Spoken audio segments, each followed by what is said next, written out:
Hola, gracias por conectarte hoy.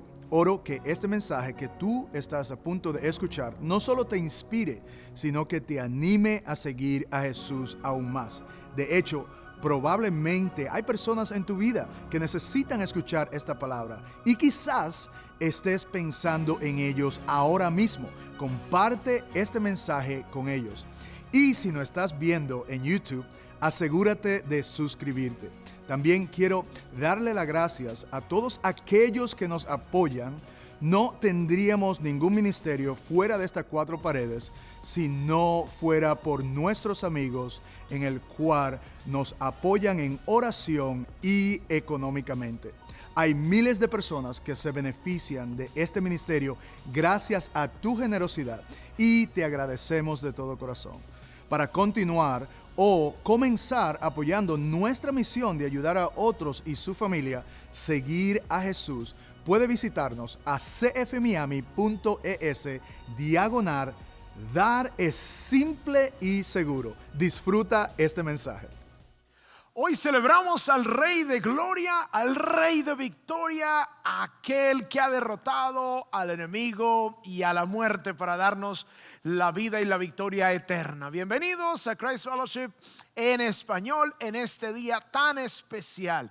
Mi nombre es José Alonso y hago parte del equipo de enseñanza y predicación aquí en Christ Fellowship, y hoy celebramos el Domingo de Ramos, uno de los días más importantes para el cristianismo, y hoy vamos a abordar un texto bíblico maravilloso que nos habla precisamente de ese día cuando Jesús entra de manera triunfal allí a Jerusalén.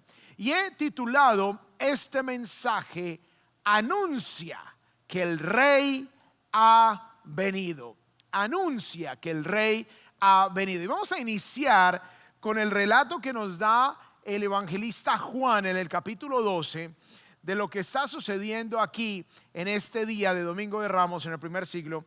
Dice Juan 12:12: Al día siguiente, cuando la gran multitud que había venido a la fiesta oyó que Jesús venía a Jerusalén, tomaron hojas de las palmas y salieron a recibir a Jesús y gritaban: Hosana, bendito el que viene en el nombre del Señor, el Rey de Israel. Que el Señor bendiga su santa palabra. Podemos tomar asiento aquí en todas nuestras sedes en Miami. Yo quiero iniciar con una pregunta. ¿Cuántos de ustedes saben quién fue la reina Isabel II? Levanten su mano. Seguramente no hay nadie que está escuchando este mensaje que no sepa quién fue la reina Isabel II. Ella fue la reina que más ha durado en el trono de Inglaterra en toda la historia, con más de 70 años como reina. Ella reinó sobre 32 naciones diferentes que Inglaterra conquistó y dominó durante su reinado, y su cara está grabada en las monedas de 35 países alrededor del mundo. Ella era la cabeza de la iglesia anglicana. Era como el papa de la iglesia de Inglaterra.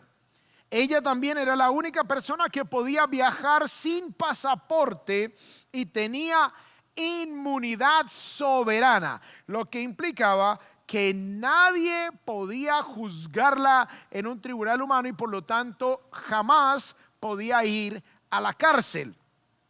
Imagínense en eso.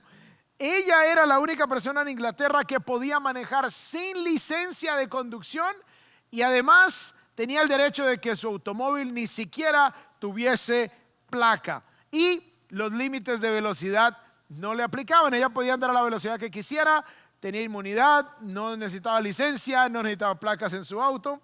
Y ella adicionalmente era la cabeza del gobierno y tenía el poder de despedir al primer ministro Y como jefe de estado, ella era la comandante en jefe del ejército británico. Y por lo tanto tenía el poder para declarar guerra y también el poder para otorgar perdones a criminales. Legalmente ella tenía la custodia de sus nietos, aunque nunca ejerció ese derecho, y tampoco estaba obligada a pagar impuestos, aunque ella lo pagaba voluntariamente. Como si esto fuera poco, los cisnes en todo el país, que no eran de nadie, eran legalmente de la reina. Isabel II fue una reina muy importante para la historia, no solamente de Inglaterra y los países sobre los que ella reinaba, sino también para la historia de la humanidad. Resulta que se cuenta la historia, el guardaespaldas de ella, Richard Griffin, cuenta la historia que un día él estaba con la reina en el castillo Balmoral, a donde ella le gustaba ir cuando tenía así algún espacio de tiempo, iba y le gustaba salirse de la propiedad del castillo a caminar por las laderas allí en Escocia. Y ella se vestía normal para salir a sus caminatas. Ella salía a caminar y tenía una vestimenta muy, muy normal.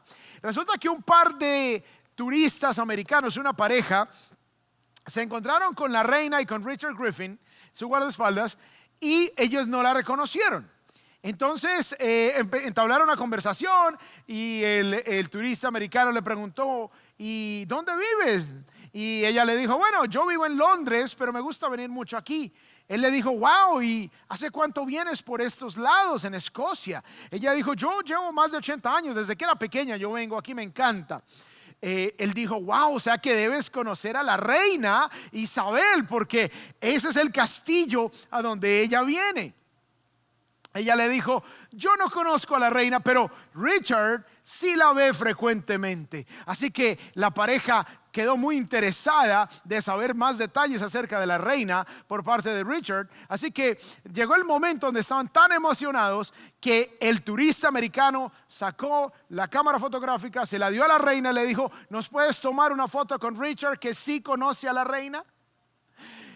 Esta historia es muy, muy chistosa y la reina les jugó esa pasada a estos turistas. Ahora permítanme traer esta historia a la enseñanza de hoy, porque esta es una ilustración de lo que le ha pasado a la humanidad con la venida del Rey Jesús. Me refiero que así como esta pareja de turistas no reconocieron la realeza cuando la vieron, porque estaba vestida de sencillez, y por lo tanto no celebraron correspondientemente estar en la presencia de la realeza. No anunciaron, se conformaron con tomarse una foto con Richard, que sí conocía a la reina cuando estaban ellos mismos en la presencia de la realeza. La humanidad en general tampoco reconoció al Rey de Gloria cuando vino, porque él estaba vestido de sencillez y de humildad, sin la pompa ni el lujo que acompañaba a los grandes reyes. Los líderes religiosos no reconocieron al Mesías prometido en su venida.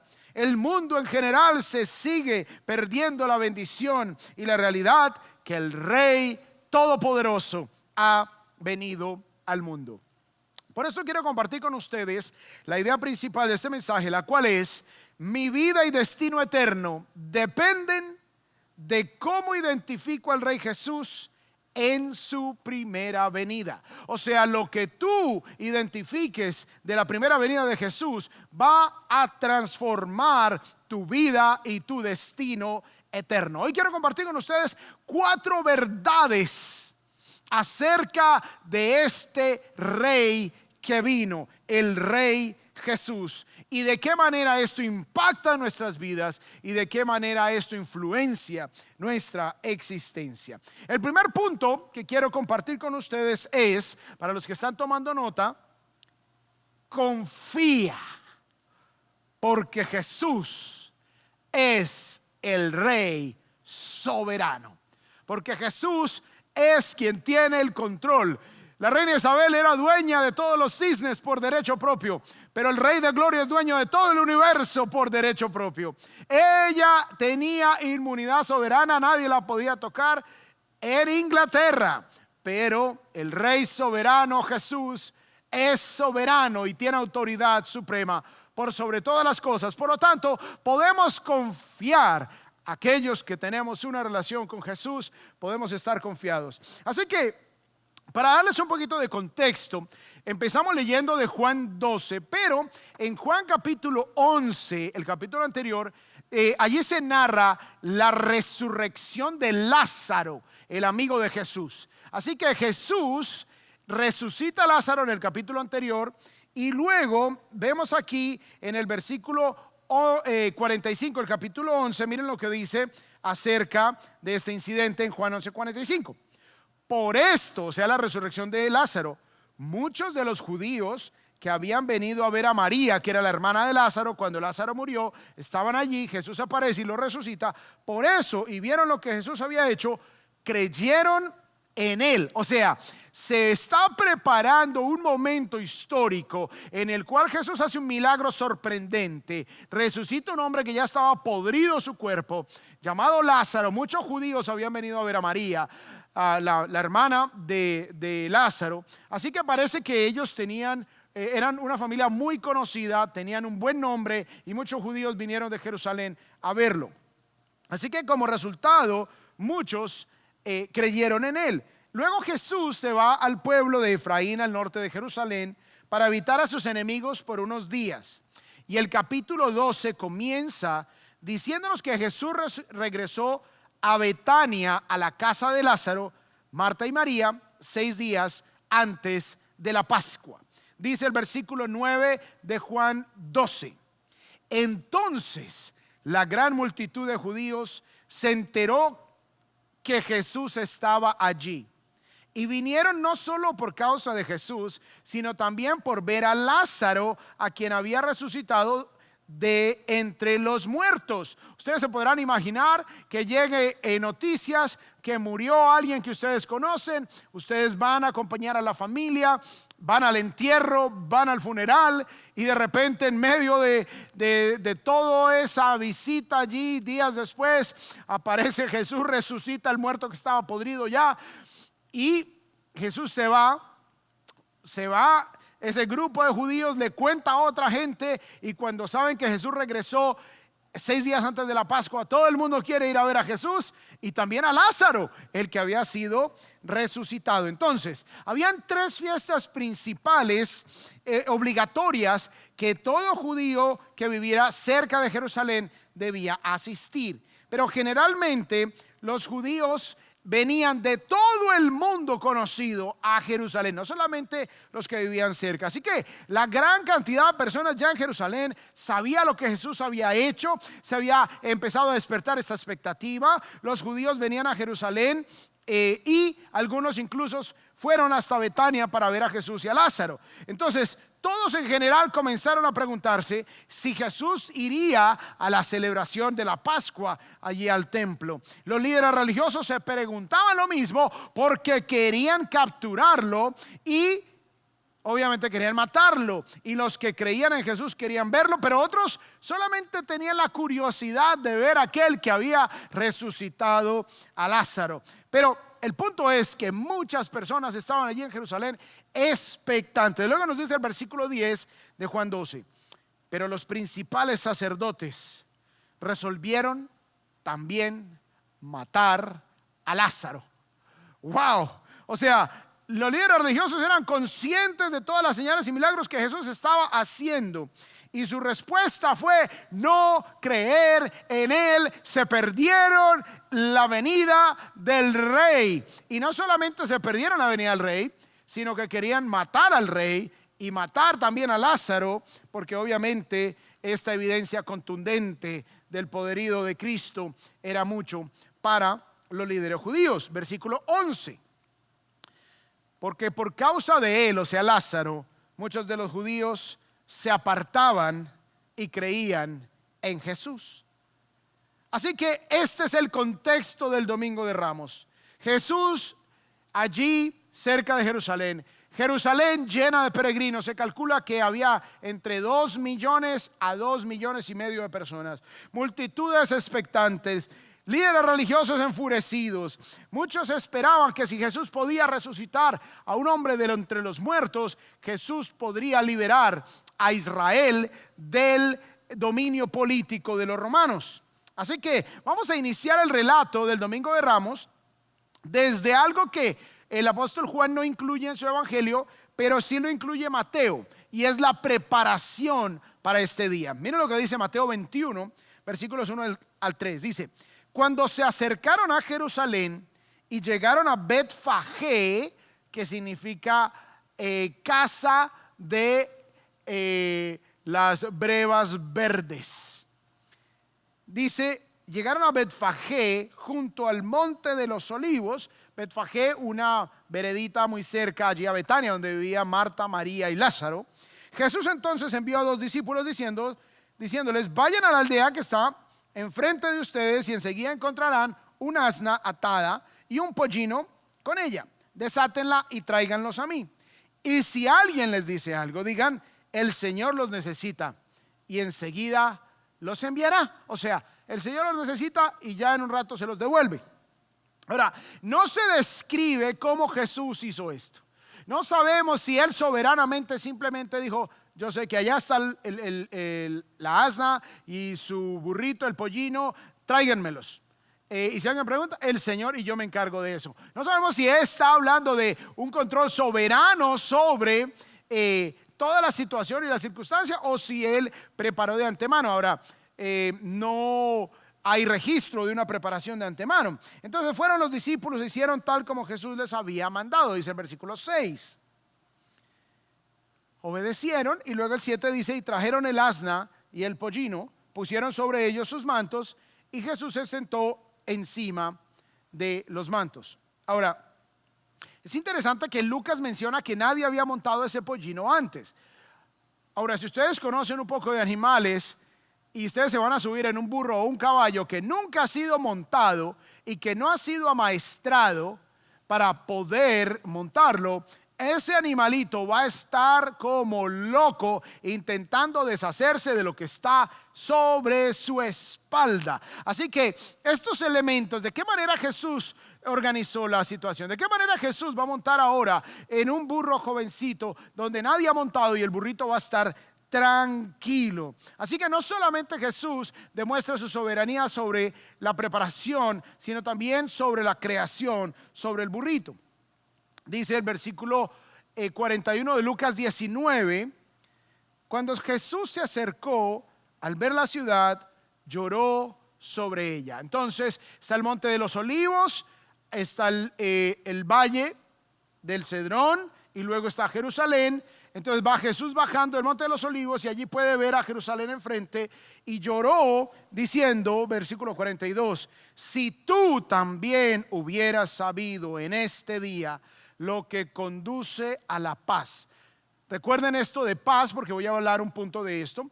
Lo que conduce a la paz, pero ahora está oculto a tus ojos, porque sobre ti vendrán días. Y le habla el Señor Jesús a Jerusalén: cuando tus enemigos echarán terraplén delante de ti, te sitiarán y te acosarán por todas partes, te derribarán a tierra y a tus hijos dentro de ti, y no dejarán en ti piedra sobre piedra. Y luego Jesús dice algo que es increíble.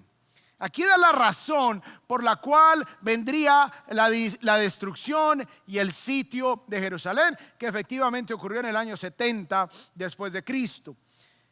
Porque no conociste el tiempo de tu visitación. Entonces tenemos a Jesús, ya viene hacia Jerusalén, está descendiendo el monte de los olivos, está mirando a Jerusalén, llora por ella y le dice: serás destruida porque no conociste el tiempo de tu visitación. No te diste cuenta el día en que tu rey vendría a visitarte.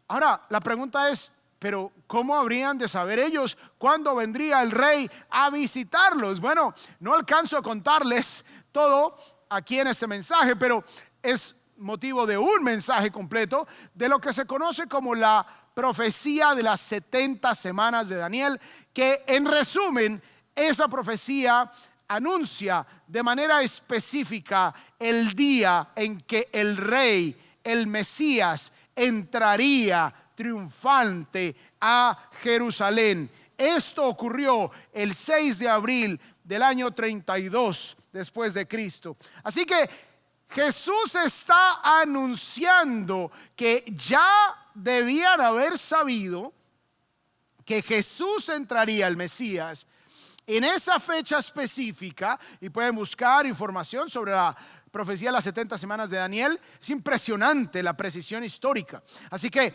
Jesús es soberano sobre las circunstancias. Jesús es soberano sobre la naturaleza. Jesús es soberano sobre el tiempo. Por lo tanto, podemos confiar en el Rey soberano.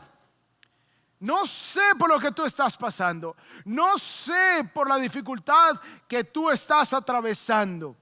Pero lo que sí sé es que Jesús es el Rey soberano y puedes confiar en Él. Puedes poner tus cargas en sus manos. Puedes poner tu confianza y tu esperanza en ese Rey que tiene su vida en tus manos. Esto solo si tú has puesto tu confianza en Jesús como tu Señor y Salvador. Recordemos la idea principal. Mi destino, mi vida y destino eterno dependen de cómo identifico al Rey Jesús en su primera venida. Si tú no reconoces que Jesús vino como el Rey de gloria, como el Rey soberano, pues no vas a tener descanso, pues no vas a tener paz, pues no vas a tener esa confianza que solo aquellos que lo reconocemos como el Rey soberano podemos tener. Punto número 2 en nuestro mensaje. Descansa, porque Jesús es el Rey de paz. No solamente podemos confiar porque Jesús es el Rey soberano, sino que también podemos descansar porque Jesús es el Rey de paz. Continuamos nuestra lectura en Juan capítulo 12. Vamos al versículo 12, que dice: al día siguiente, cuando la gran multitud que había venido a la fiesta oyó que Jesús venía a Jerusalén, tomaron hojas de las palmas y salieron a recibir a Jesús y gritaban: ¡Hosana! Bendito el que viene en el nombre del Señor, el Rey de Israel. Jesús, hallando un asnillo, se montó en él, como está escrito: no temas, mira, Sión. O sea, Sión es el monte donde está Jerusalén. He aquí, tu Rey viene montado en un pollino de asna, en un burrito. Ahora, desafortunadamente las multitudes esperaban un rey militar. Cuando llamaban a Jesús el Rey de Israel, básicamente en sus mentes estaban reemplazando al César como el rey, estaban proclamando a Cristo como su nuevo rey, como el Rey de los judíos. Las multitudes veían esto como una revolución contra Roma, liderada por un rey que tenía poder sobre cualquier tipo de enfermedad, como lo habían visto. Incluso un rey que tenía poder aún sobre la muerte misma. ¿Qué podría vencer a este rey? Sin embargo, Jesús en su primera venida no vino como un guerrero político. Vino como un rey pacífico para restaurar nuestra relación con Dios. Como vimos en los preparativos, Jesús mismo les pide a los discípulos que le traigan un asno. Esto es una extraña solicitud para nosotros, ¿cierto? ¿Por qué un burrito? ¿Sería que a Jesús le gustaban los burritos? ¿O hay algo más? Bueno, en realidad, el hecho de que Jesús entrara a Jerusalén sobre un asno, sobre un burrito, refleja mucho de su carácter y refleja mucho del propósito de su venida y su identidad. Resulta que básicamente Dios le había anunciado a Israel que el Rey de Israel vendría a ellos, y cuando viniera vendría montado en un burrito, porque ese versículo 15 que leímos al final es el cumplimiento de la profecía de Zacarías. Ahora, lo significativo acerca de esto es: los reyes solo montaban en burro cuando venían en tiempos de paz. Cuando un rey quería ofrecer condiciones de paz a un grupo de personas, montaba un burro. Se consideraba el burrito un animal de paz. Así que cuando un rey quería declarar guerra, no venía montado en un burrito, sino que venía montado en un caballo.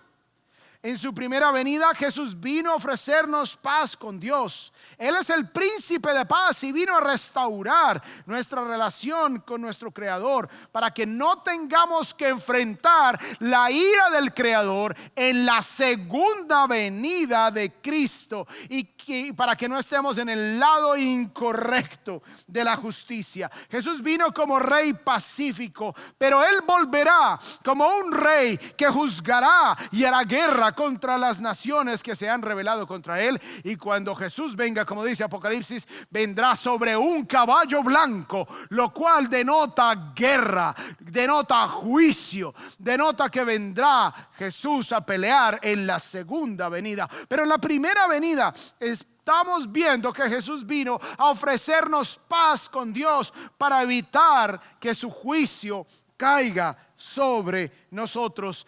Jesús es el único que nos puede dar esa paz que sobrepasa todo entendimiento, esa paz en la cual podemos descansar a pesar de las dificultades, a pesar de las luchas, a pesar de las angustias.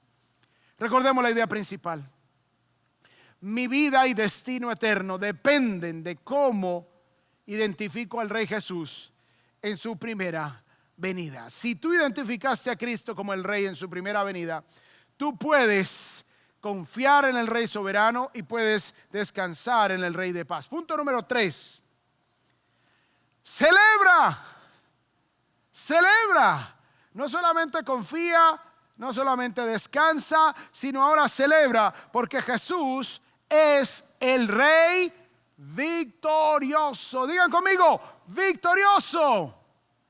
Así es, Él es el Rey victorioso. Leamos el versículo 13 de nuestro relato de Juan capítulo 12. Dice: tomaron hojas de las palmas y salieron a recibir a Jesús. Esto es muy significativo.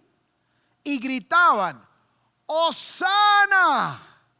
Hosana significa: te ruego que nos salves, te imploro, sálvanos. Es una súplica de salvación. Hosana, te imploramos, sálvanos. Bendito el que viene en el nombre del Señor, el Rey de Israel. Ahora, ¿qué tan significativo era esto de las ramas de la palmera?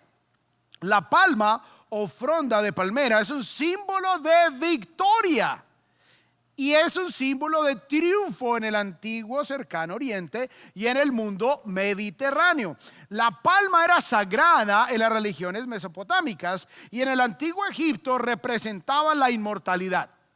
En el judaísmo, el lulav, una fronda cerrada de la palmera datilera, es parte de la festividad de Sukkot, o sea, la fiesta de los tabernáculos. Así que una rama de palma se otorgaba también a los atletas victoriosos en la antigua Grecia.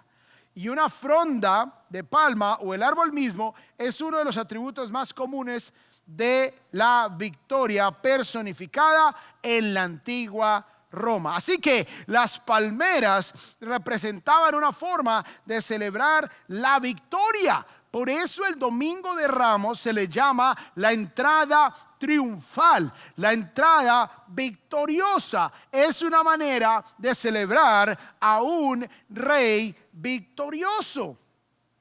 Ahora, la historia judía prueba este mismo punto. Ahora recordemos a Alejandro Magno, Alejandro el Grande. Él dividió su reino antes de morir y dio a cada uno de sus 4 generales una porción del vasto reino que él había conquistado. Así que para el año 164 antes de Cristo, Antíoco IV llamado Epífanes, como manifestación de Dios, él gobernaba la tierra de donde estaba Israel, y él estaba decidido a erradicar la religión judía. Entonces Antíoco Epífanes quería arrasar con los judíos. Así que él dijo: voy a enviar sacerdotes paganos por toda la tierra de Israel para obligar a los sacerdotes judíos a sacrificar cerdos, que en el Antiguo Testamento eran animales impuros, generaban una impureza ceremonial y eran prohibidos en cualquier tipo de ceremonia religiosa. Y él, Antíoco Epífanes, quería obligar a los sacerdotes judíos a sacrificar cerdos en el altar. Obviamente esta atrocidad religiosa provocó lo que se conoce como la revuelta de los asmoneos, y esto fue liderado por un sacerdote llamado Matatías. Su hijo, el hijo de Matatías, era Judas Macabeo. Le llamaban el martillo porque era un hombre recio. Resulta que el martillo derrotó a los ejércitos y a los enviados de los Seleucidas y restauró y rededicó el templo en Jerusalén. O sea, este se convirtió como en el héroe nacional porque salvó al judaísmo y erradicó esa blasfemia de sacrificar un cerdo en los altares. Resulta que, según la tradición judía, durante la rededicación del templo, el aceite necesario para encender el candelabro allí en el templo duró milagrosamente 8 días. Ese aceite duró milagrosamente 8 días, y las familias judías hasta el día de hoy celebran ese glorioso momento como la fiesta de la dedicación, o como la fiesta de Hanukkah o Hanukkah. Y después de este glorioso triunfo, Judas Macabeo fue recibido con palmas, con ramas allí en su entrada triunfal a Jerusalén. Así que en la mente de estos judíos que estaban allí para la celebración de la Pascua, ellos tenían en mente lo que había ocurrido casi 150 años antes, y cómo habían celebrado y cómo desfilaron. De hecho, el libro de Macabeos, que no es un libro inspirado por Dios, es un libro histórico. Ese libro de Macabeos narra cómo la gente llevaron ramas de palmas verdes y dedicaron alabanzas y gritos de victoria a Judas Macabeo por haber llevado a cabo la purificación del templo. Así que la multitud, que está llena de júbilo, ve a Jesús quizás como una manifestación más de uno parecido a Judas Macabeo, un líder político, un guerrero que derrocaría a los romanos y restauraría a Israel en el lugar legítimo en el mundo. Así que aunque Jesús no intentaba obtener la victoria sobre Roma, él sí es el rey victorioso que derrotó algo más poderoso que Roma, y es el pecado con una vida perfecta, y adicionalmente derrotó la muerte, levantándose de la muerte al tercer día. Así que Jesús fue celebrado como un rey victorioso porque lo es. ¿Vives tú una vida que celebra al rey victorioso?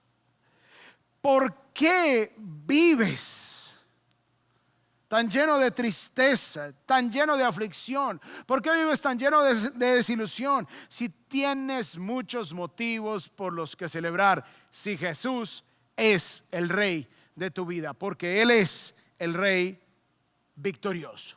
Recordemos la idea principal: mi vida y destino eterno dependen de cómo identifico al rey Jesús en su primera venida. Puedo confiar en el rey soberano, puedo descansar en el rey de paz, y adicionalmente yo puedo celebrar porque Él es el rey victorioso. Y punto número 4 y último: anuncia, porque Jesús es el rey prometido. Anuncia. Ya sabemos que podemos confiar, ya sabemos que podemos descansar, y ya sabemos que podemos celebrar. ahora debemos anunciar que el rey prometido ha venido. Volvamos a Mateo capítulo 21, el pasaje paralelo al de Juan 12 que estamos estudiando, haciendo referencia a este evento del Domingo de Ramos, que dice: esto sucedió para que se cumpliera lo que fue dicho por medio del profeta cuando dijo: digan a la hija de Sión, mira, tu rey viene a ti, humilde. Por eso se lo perdieron, no lo vieron porque venía humilde, no venía con la pompa de los reyes ni el lujo, y montado en un asna. Viene en paz, viene a establecer paz, y en un pollino, hijo de bestia de carga. Este versículo 5 de Mateo 21 es una referencia directa a Zacarías capítulo 9, versículo 9, donde Jesús había sido anunciado por el profeta Zacarías más o menos 500 años antes de que él viniera. Así que él es el Mesías prometido. Dice el versículo 13 de Juan 12: tomaron hojas de las palmas y salieron a recibir a Jesús y gritaban. ¿Sí escuchan lo que hicieron ellos? Vinieron, salieron a recibir a Jesús y ¿qué? Gritaban, anunciaban, proclamaban: Hosana, por favor, sálvanos, te lo rogamos.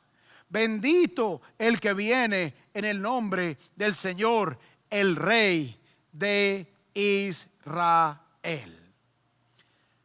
Daniel, como les mencioné, había anunciado que el Mesías vendría ese día exacto por medio de la profecía de las 70 semanas. El Antiguo Testamento estaba lleno de profecías acerca del Mesías. Así que ahora podemos anunciar que el Mesías verdadero ha venido. Ahora podemos anunciar que el Mesías prometido, el escogido de Dios, el que Dios destinó para la salvación de la humanidad, ha venido. ¿Recuerdan la reina Isabel? Bueno, cuando la reina Isabel II visitaba un país, todo el mundo se preparaba. No era que llegaba la reina Isabel y nadie la recibía allí cuando se bajara de su avión. No, todo el mundo se preparaba, se alistaban los comités de bienvenida, las comitivas, se coordinaban los aeropuertos, los automóviles de lujo donde viajarían, los escoltas, la policía, las calles por donde pasaría, las personalidades que la recibirían. La gente salía a las calles. La gente quería ver, así fuera unos segunditos, a la reina. No se querían perder la visita, la llegada de la reina. La gente esperaba por horas en las calles. Esa era la manera de recibir a la realeza. Todos los medios de comunicación detenían sus ocupadas transmisiones de noticieros, de programas paralelos, y se anunciaba la venida y se transmitía la venida y se enfocaban en que la reina había venido. No había nadie en ese país que no supiera que la reina había llegado. Las banderas de la nación a donde ella estaba ondeaban por todo lado. Los reyes y los presidentes detenían sus ocupadas agendas para rendirle honor a la realeza. Aquí vemos, por ejemplo, en esta imagen al rey de España dándole la bienvenida, rindiéndole honor a la reina Isabel. Tristemente, esta no es la imagen del recibimiento que se le dio al Rey de Gloria, a Jesús, el Salvador, el Mesías prometido. Salmo 72, 11 dice: y póstrense, hablando del Mesías, ante él todos los reyes de la tierra, sírvanle todas las naciones. Iglesia, anuncia que el Rey ha venido. Proclama que ahora puedes confiar, no solo tú, sino todo aquel que rinda su vida a Jesús, pueden confiar en el Rey soberano. Anuncia que todos podemos descansar en el Rey de paz. Y anuncia que podemos celebrar al Rey victorioso. Anuncia a este rey prometido que ha venido. No es cualquier rey, no es cualquier hombre que pretendió ser rey, no es cualquier equivocación o confusión como sucedió con Judas Macabeo. Muchos pensaron que era el Mesías, pero él no era. Había de venir 160 y algo, casi 200 años después de Judas Macabeo.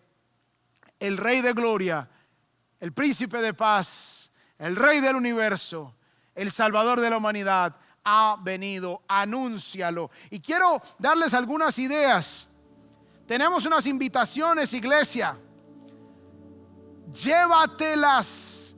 Todos los que están aquí en Miami, por favor, a la salida, llévense todas las que hay, distribúyanlas. Tuve una linda sorpresa el fin de semana pasado, porque llegué a mi casa de la iglesia después de predicar en una de nuestras sedes en Miami. Llegamos a mi casa con mi esposa y encontramos estos volantes para la puerta, y había uno, es el que estaba en la puerta de mi casa. Alguien de nuestra iglesia fue a anunciar por todas las puertas del vecindario de que el rey ha venido. Te invito a que tomes también estos volantes para las puertas y distribuyas en todo lugar, para que todos sepan que el rey ha venido, porque tenemos un servicio especial la próxima semana y queremos invitar a todo el mundo para que vengan y conozcan a ese rey glorioso y soberano. Y adicionalmente tenemos también bautismos. Todos aquellos de ustedes que quieran dar testimonio público de su fe, todos aquellos de ustedes que quieran proclamar que Jesús ha transformado su corazón, ustedes se han arrepentido de sus pecados y ahora pertenecen a Él, darán ese paso de bautismo. Así que pueden visitar nuestra página web y también pueden escanear el código QR que está aquí en pantalla. Recordemos, próxima semana vamos a estar celebrando el domingo de resurrección. No olviden la idea principal de este mensaje: mi vida y destino eterno dependen de cómo identifico al Rey Jesús en su primera venida. Vamos a orar. Dios, te alabamos, Señor, te damos gracias. Gracias por enviar al Rey de Gloria. Gracias por enviar al Rey soberano en el que podemos confiar. Gracias por enviar al Rey de paz en quien podemos descansar. Gracias por enviar al Rey victorioso a quien podemos celebrar. Gracias por enviar al Rey prometido a quien ahora debemos anunciar. Te alabamos, nuestro buen y maravilloso Dios, y oramos en el maravilloso nombre de Cristo Jesús. Y el pueblo de Dios dice: amén.